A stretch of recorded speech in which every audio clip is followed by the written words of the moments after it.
Hello, hi my and welcome back to another anti-flatter video. Now on today's episode, we answer a really important question. Aeroplanes, do they fly or do they levitate? Well, Blunderbuss Nagy has a theory on the matter.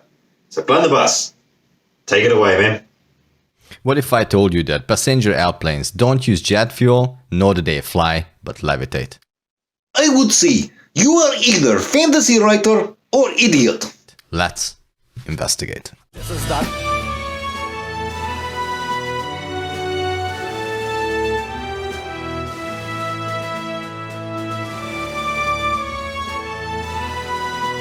Have you noticed that when you are traveling with an airplane and the airplane is set to be at the safe flying level, then it almost doesn't move. It's like you were transported from one destination to the other, except of the takeoff and the landing.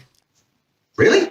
Because I have recently flown to Europe and back from New Zealand, and the turbulence I felt as we approached Italy or other land masses and mountains, trust me mate, she definitely felt like fucking flying. Other than that, you are just pretty much in the air, not knowing anything. Blunderbuss not knowing anything actually describes his natural state of being. It actually feels like levitating. Well, it's because you are. Levitating, to rise or cause to rise and hover in the air, typically by means of supposed magic powers. No, Blunderbuss, you are flying. And its cause is these big fuck-off things called engines. We are being told that most of the jet fuel is actually stored in the wings. Well, they're not just going to put fuel with passengers now, are they? Idiot. But is this truly possible? Well, let's have a look. Here's an example, the Boeing 747.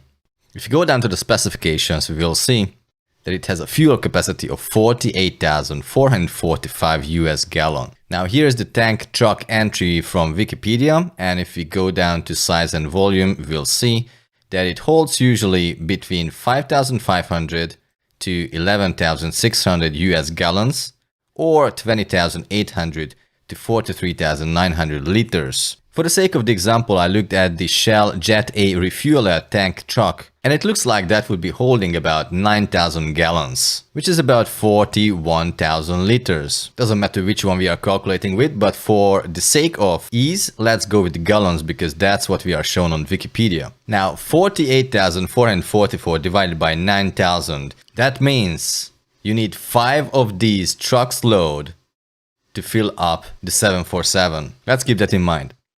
Now let's do some confirmation research to make sure Blunderbuss Nagy is right here and we're not using any of his Wikipedia crap.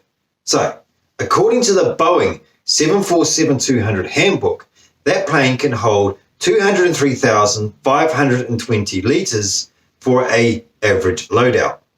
Now, I did struggle to find some information on current refuelers, so the information I have on these comes from the Sky Refulers Market's sales page, and they have a truck there that can hold 26,497.88 litres. So, according to this, Blunderbuss Nagy is right.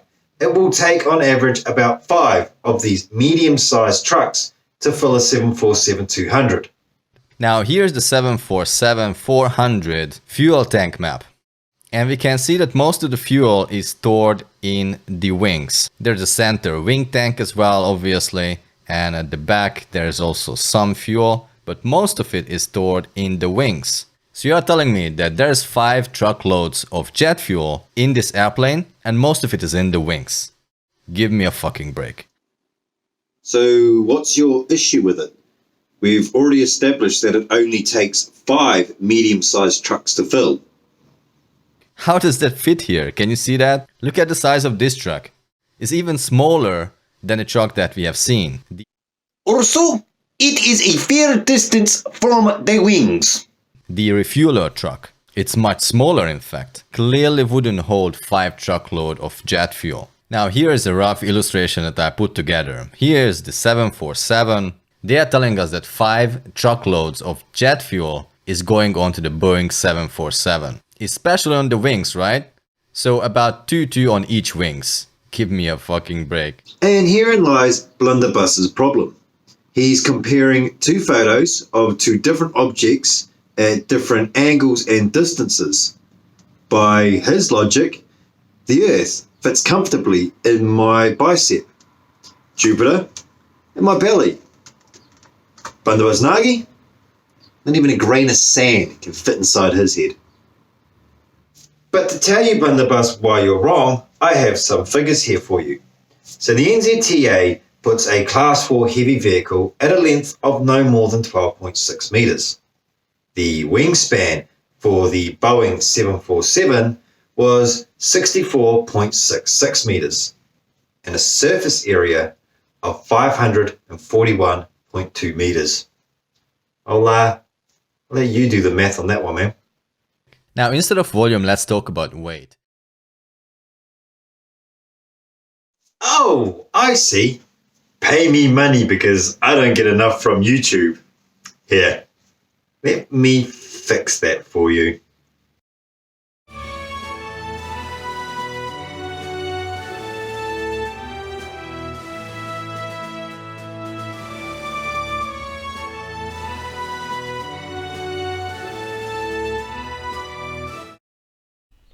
So there we have Blunderbuss's Nagy take on flying. Now, do planes levitate or do they fly? I'm going to leave that up to you, the audience, to decide. And I'll leave it there. So thank you so much for watching and making it to the end. If you liked this video, please give it a thumbs up. If you're new here, we really would appreciate. What the hell am I doing as a cartoon? Something appears to be seriously wrong here. Bear with us one moment. In the meantime, like, subscribe, tickle my bells, all of that good stuff. Crap.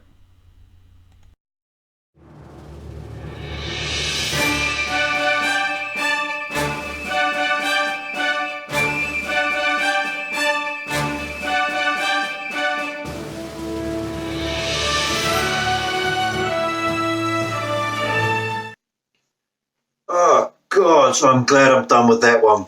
Fuck, he is a moron.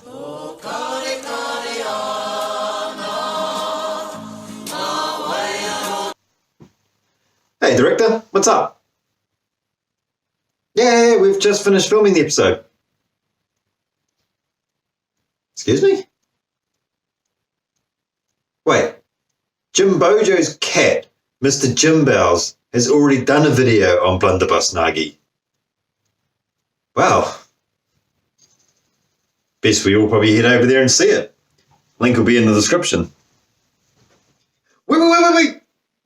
One more thing before we go. Sony.